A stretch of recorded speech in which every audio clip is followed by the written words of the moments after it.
नमस्कार दोस्तों। आज हम लोग पढ़ेंगे बाल विकास। बाल विकास में हम लोग पढ़ेंगे विशिष्ट बालक या विशेष बालक। ये विशिष्ट बालक व विशेष बालक जो होते हैं ये सामान्यतः एक दूसरे से अलग होते हैं। इनकी जो क्षमता होती है कार्य करने की क्षमता, यानी इनकी जो क्षमता होती है वो अन्य बालकों से कम होती है या अधिक होती है। उन्हें हम विशिष्ट बालक या विशेष बालक के नाम से जानते हैं। ये विशिष्ट बालक व विशेष बालक कौन कौन होते हैं तो इनको हम लोग पहले देखते हैं। तो जो सबसे पहले होता है जैसे अधिगम निर्योग्यता बालक, अधिगम निर्योग्यता बालक, अधिगम निर्योग्यता बालक। इसी के क्रम में प्रतिभाशाली बालक,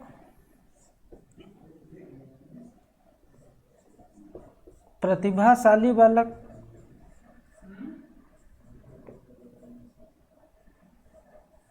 विशिष्ट बालक,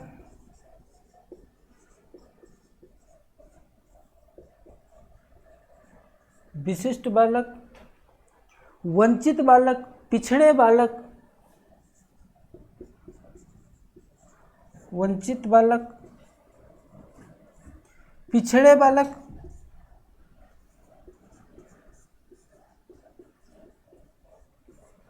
समस्यात्मक बालक,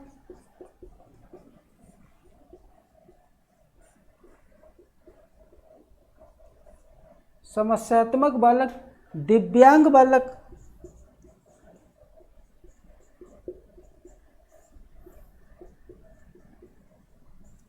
ये मुख्यतः जो है इतने प्रकार के जो है बालक होते हैं। लेकिन यहाँ से जो क्वेश्चन आता है वो यहाँ से क्वेश्चन जो बनते हैं वो 3 बनते हैं। जो पहला क्वेश्चन बनता है एक क्वेश्चन यहाँ से बनता है। निश्चित है कि अधिगम निर्योग्यता बालक से एक क्वेश्चन आपका जो है निश्चित बनता है। ये टीटी में भी बनेगा, सीटेट में भी बनेगा और पीआरटी में भी बनेगा। एक क्वेश्चन प्रतिभाशाली बालक, विशिष्ट बालक, वंचित बालक, पिछड़े बालक, समस्यात्मक बालकों से भी एक क्वेश्चन निश्चित बनता है। एक क्वेश्चन यहाँ से हो गया। फिर ये देख रहे हैं दिव्यांग बालक, तो यहाँ से भी एक क्वेश्चन निश्चित बनता है। इस सेगमेंट से 3 क्वेश्चन निश्चित बनते हैं। तो हम लोग जो है सबसे पहले पढ़ेंगे अधिगम निर्योग्यता बालक।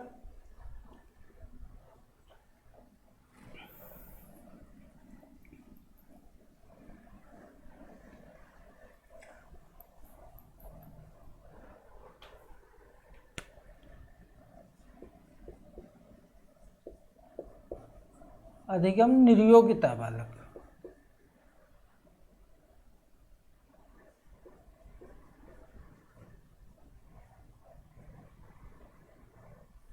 अधिगम निर्योग्यता बालक। ये अधिगम निर्योग्यता बालक कौन होते हैं या इन्हें अन्य नाम से भी जाना जाता है तो इन्हीं को जो है अधिगम अक्षमता बालक कहते हैं। अधिगम अक्षमता बालक,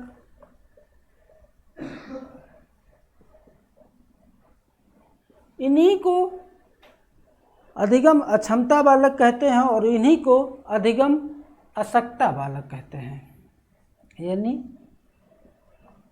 अधिगम अशक्तता बालक कहते हैं। ये अधिगम निर्योग्यता, अधिगम अक्षमता, अधिगम अशक्तता 3 नामों से जाने जाते हैं। ये कौन से बालक होते हैं जो बच्चों द्वारा जिसे सुनने की, बच्चों द्वारा सुनने, पढ़ने, लिखने, ये बालक क्या हैं जिसे बच्चों द्वारा सुनने, पढ़ने, लिखने, सुनने, पढ़ने, लिखने, तर्क शक्ति व गणितीय कौशल।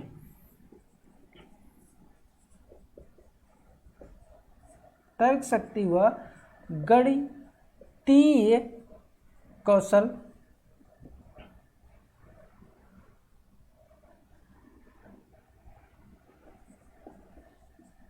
गणितीय कौशल ये जो है इनकी प्रयोग करने में ये जो है अक्षमता होती है, इसलिए इन्हें अधिगम अक्षमता या अधिगम नियोगिता के नाम से जानते हैं। क्वेश्चन पूछा जाता है कि ये अधिगम अक्षमता जो होती है इसका मुख्य कारण क्या है। तो इसका जो ये अक्षमता होती है इसका जो मुख्य कारण है, तो इसका मुख्य कारण जो होता है वो वंशानुक्रम होता है, यानी जन्मजात होता है। मुख्य कारण वंशानुक्रम होता है। लेकिन ये क्वेश्चन पूछा कि इसका मुख्य कारण ना केवल कारण पूछा जाए, तो केवल कारण में जैसे इसमें ये भी होता है कि गर्भावस्था में माँ को पर्याप्त पोषण नहीं मिल पाता, इसलिए बालक में अधिगम क्षमता आ जाती है। या गर्भस्थ शिशु के दौरान माँ को कोई गंभीर बीमारी हो गई तब भी ये अधिगम क्षमता होती है।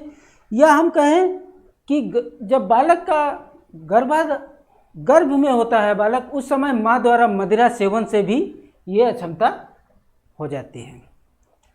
तो ये कौन कौन सी अक्षमता होती है इनको हम विस्तार से पढ़ेंगे। तो जो पहली अक्षमता होती है वो है अफेजिया, या जो पहली अक्षमता होती है उसे हम कहते हैं अफेजिया। अफेजिया, इसी को डिस्फेजिया भी कहते हैं।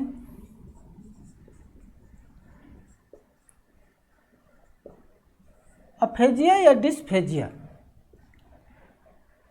ये अफेजिया व डिस्फेजिया क्या होता है, तो ये मौखिक अक्षमता होती है। क्या होती है? ये मौखिक अक्षमता होती है। मौखिक ये क्षमता होती है, जैसे ये बोर्ड लगा हुआ है और सामने है एकदम क्लियर दिख रहा है, या मैंने लिखा है और एकदम क्लियर लिखा है, तो बालक को क्लियर जो चीज़ें होती हैं वो अनक्लियर दिखती हैं। ये कैसी अक्षमता है?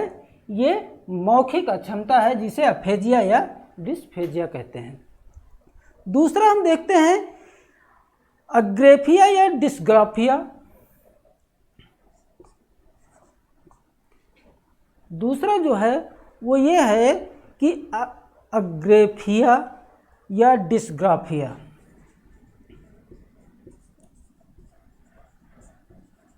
अग्रेफिया या डिस्ग्राफिया।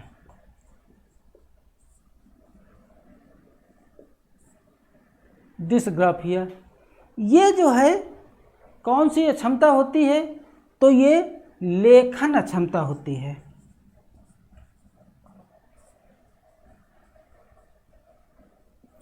ये लेखन अक्षमता होती है। जैसे बालक के सामने आपने एस लिख दिया, एस, बालक क्या पढ़ रहा है? इसे उल्टा करके टू पढ़ रहा है। या आपने वास लिख दिया, लेकिन बालक क्या इसे पढ़ रहा? बालक इसे 100 पढ़ रहा है। ये लेखन अक्षमता होती है। बालक विपरीत शब्दों में पढ़ता है। इसी के क्रम में आगे हम देखते हैं तीसरे नंबर में जो अक्षमता होती है उसे अलेक्सिया या डिसलेक्सिया कहते हैं। तीसरे नंबर में जो होती है उसे हम अलेक्सिया या डिसलेक्सिया कहते हैं। अलेक्सिया या डिसलेक्सिया कहते हैं। तो ये कौन सी क्षमता होती है? तो ये पठन अक्षमता होती है।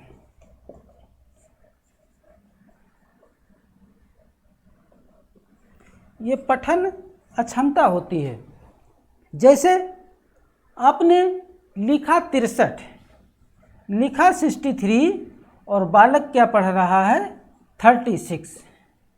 ये पठन अक्षमता होती है। या आपने लिखा W और बालक इसे पढ़ रहा M, लिख रहा M, तो ये जो है कौन सी अक्षमता हुई? तो ये पठन अक्षमता हुई। इसी के क्रम में हम अगला देखते हैं कि कौन सी क्षमता होती है। तो वो क्षमता होती है अप्रेक्सिया या डिस्प्रेक्सिया।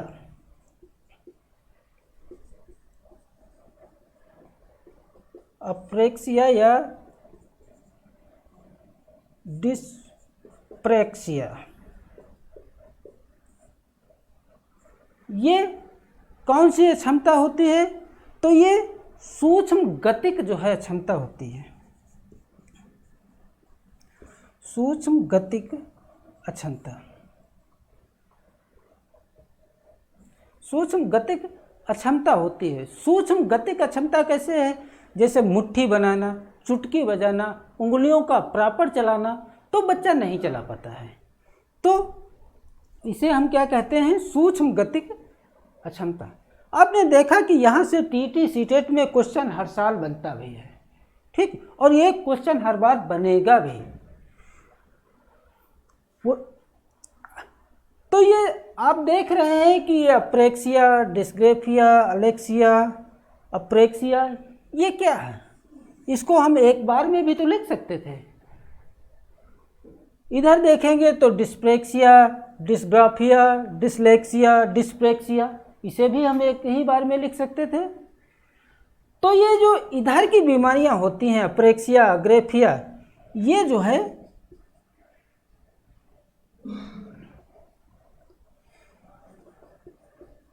ये जन्मजात होती हैं। ये बीमारियां जन्मजात होती हैं और ये बीमारियां आसानी से दूर नहीं होती हैं। ये बीमारियां जो होती हैं ये जन्मजात होती हैं और आसानी से दूर नहीं होती हैं। लेकिन जो इधर की ये बीमारियां हैं ये जन्मजात नहीं होती हैं। ये पूर्ण पोषण न मिलने के कारण, पूर्ण पोषण न मिलने के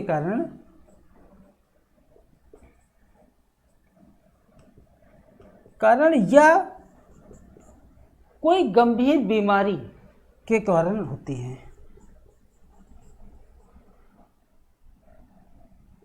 ये गंभीर बीमारी के कारण होती हैं, बीमारी के कारण होती हैं।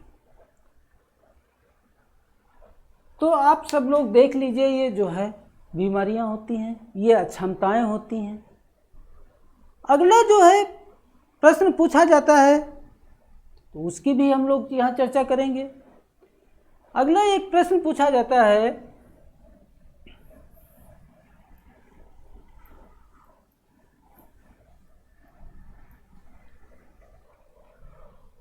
और वो ये प्रश्न पूछा जाता है कि संप्रेषण की अक्षमता या अभाव। तो जो संप्रेषण की क्षमता होती है या अभाव, संप्रेषण की अक्षमता या अभाव, ये मुख्यतः दो प्रकार की होती है। एक को हम नार्सिसिज्म कहते हैं, एक को हम नार्सिसिज्म कहते हैं और दूसरे को हम ऑटिज्म कहते हैं। ऑटिज्म कहते हैं। तो ये जो नार्सिसिज्म है इसे हम क्या कहते हैं? तो ये इसमें जो है आत्म प्रेम होता है। आत्म प्रेम यानी बालक केवल अपने आप से ही प्रेम करता है, दूसरे से प्रेम नहीं करता है। और ये जो ऑटिज्म है इसमें क्या होता है? तो इसमें जो है नार्सिसिज्म का जो है विपरीत होता है, इसमें आत्मघृणा होता है। आत्मघृणा, आत्मघृणा होता है। ये भी क्वेश्चन पूछा जाता है। अगला हम देखते हैं, एक बीमारी होती है, अक्षमता होती है, उसे हम डिस्मार्फिया कहते हैं।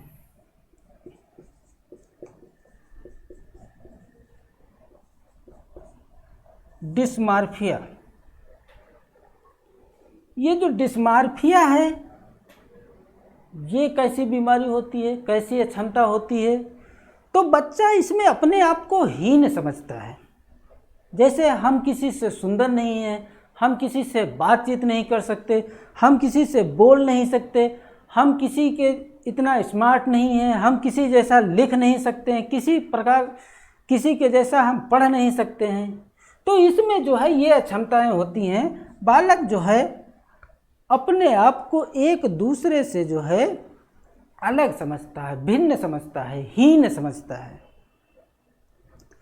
अगला बीमारी जो इसी में है वो है अवधान विकार।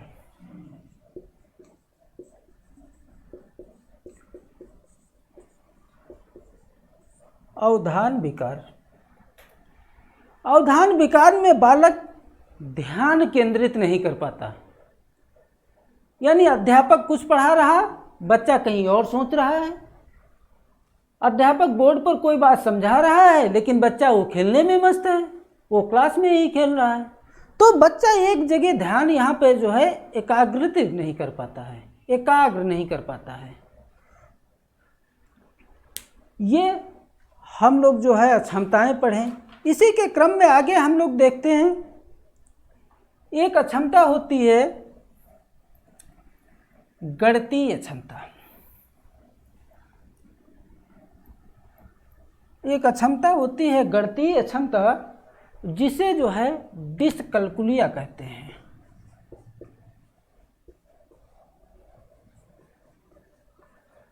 डिस्कैल्कुलिया, ये डिस्कैल्कुलिया जो है कैसी क्षमता है?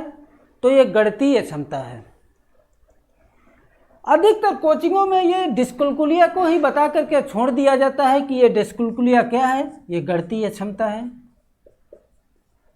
गणितीय क्षमता, लेकिन ये डिस्कैल्कुलिया जो है ये मुख्यतः 5 प्रकार की होती है। जो डिस्कैल्कुलिया होती है ये 5 प्रकार की होती है, लेकिन कोचिंग वाले डिस्कैल्कुलिया ही बता करके छोड़ देते।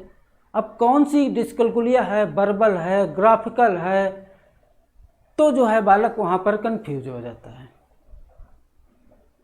डिस्कैल्कुलिया तो है, लेकिन कौन सी है डिस्कैल्कुलिया, वर्बल है, ग्राफिकल है या ऑडियोगोनिक डिस्कैल्कुलिया है, बालक यहीं पर कंफ्यूज हो जाता है। इसलिए हम एक एक को जो है समझते हैं। पहली जो डिस्कैल्कुलिया है वो वर्बल डिस्कैल्कुलिया है। वर्बल डिस्कैल्कुलिया,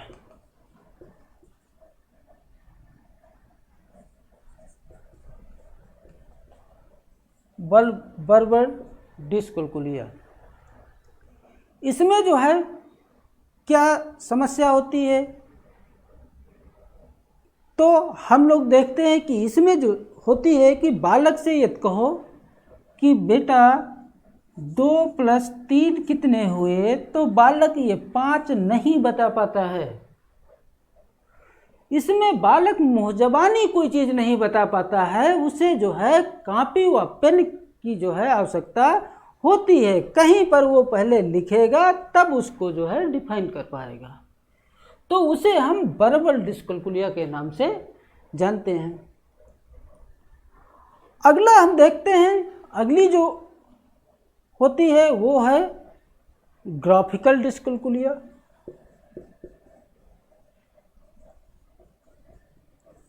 ग्राफिकल डिस्कैल्कुलिया, ये ग्राफिकल डिस्कैल्कुलिया क्या होती है? इसमें बालक क्या होता है, विपरीत छवि में अंकों को लिखता है। यानी जो विपरीत छवि में बालक अंकों को लिखता है, यदि बालक से कहो कि बेटा 36 लिखो, तो बालक लिखता है 63। इस प्रकार बालक जो है विपरीत छवि में अंकों को लिखता है। अगली जो इसमें अक्षमता होती है उसे हम लेक्सिकल डिस्कैलकुलिया कहते हैं। लेक्सिकल डिस्कैलकुलिया कहते हैं। ये किस प्रकार की होती है? तो इसमें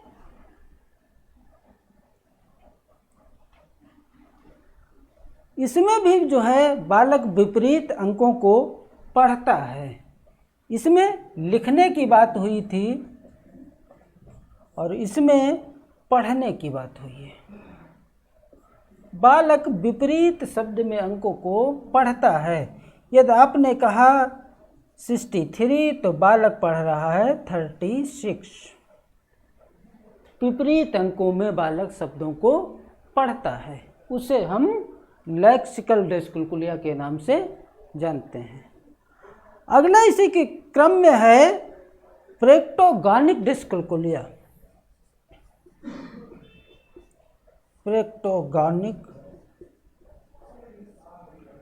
प्रेक्टोगॉनिक डिस्कैलकुलिया, और ये कैसी होती है? तो ये जो है रेखा गणित से संबंधित होती है। ये डिस्कैलकुलिया रेखा गणित से संबंधित होती है। जैसे बालक को जो है वर्ग, आयत, त्रिभुज में अंतर नहीं कर पाता है, तो ये कैसी है? रेखा गणित से संबंधित है। रेखा गणित से संबंधित है। बालक वर्ग, आयत, त्रिभुज में जो है अंतर नहीं कर पाता है। अगला इसी के क्रम में हम लोग देखते हैं तो अगली जो अक्षमता होती है उसे हम ऑडियोगॉनिक डिस्कैलकुलिया कहते हैं।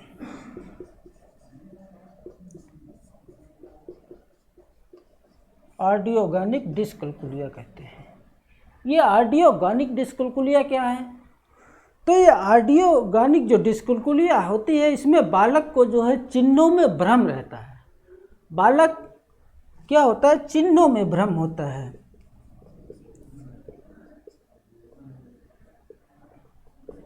बालक जो है प्लस को जो है बालक प्लस को गुणा समझता है, गुणे को प्लस समझता है, माइनस को भाग समझता है, माइनस को भाग समझता है।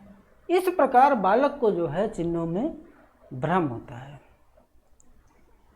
लेकिन ये जो समस्याएं होती हैं, अक्षमताएं होती हैं, इनको अगर जो ये सभी अधिगम अक्षमताओं को यदि बालक बार बार जो है अभ्यास के द्वारा उन्हें दूर करने का प्रयास करे तो इनको जो है आसानी से दूर किया जा सकता है। आज हम लोगों ने जो है पढ़ा विशिष्ट बालक या विशेष बालक कौन होते थे, किस प्रकार के होते थे। इसी के क्रम में अब हम लोग जब नेक्स्ट क्लास पढ़ेंगे तो प्रतिभाशाली बालक पढ़ेंगे। आज हम लोगों ने ये पढ़ा। यहाँ से आप लोग देख लीजिए कि एक क्वेश्चन हमेशा टीटी, सीटेट या सुपर टेट में एक क्वेश्चन बनता है। ये जरूरी नहीं है कि ये जो समस्याएं हैं, ये जो अक्षमताएं हैं, ये बाल विकास में ही पूछी जाएं। ये इंग्लिश में भी पूछी जा सकती है, संस्कृत में भी पूछी जा सकती है, हिंदी में भी पूछी जाती है, आपके पर्यावरण में भी पूछी जा सकती है। मतलब आपके जो है क्वेश्चनों में कहीं भी किसी भी सेगमेंट में पूछा जा सकता है। इस पर ठीक है। क्वेश्चन आप देखें हैं कि सब लोग यहाँ से बनते ही हैं। ये वीडियो हमारा अच्छा लगे तो इसे लाइक, शेयर व सब्सक्राइब अवश्य करें। Thank you.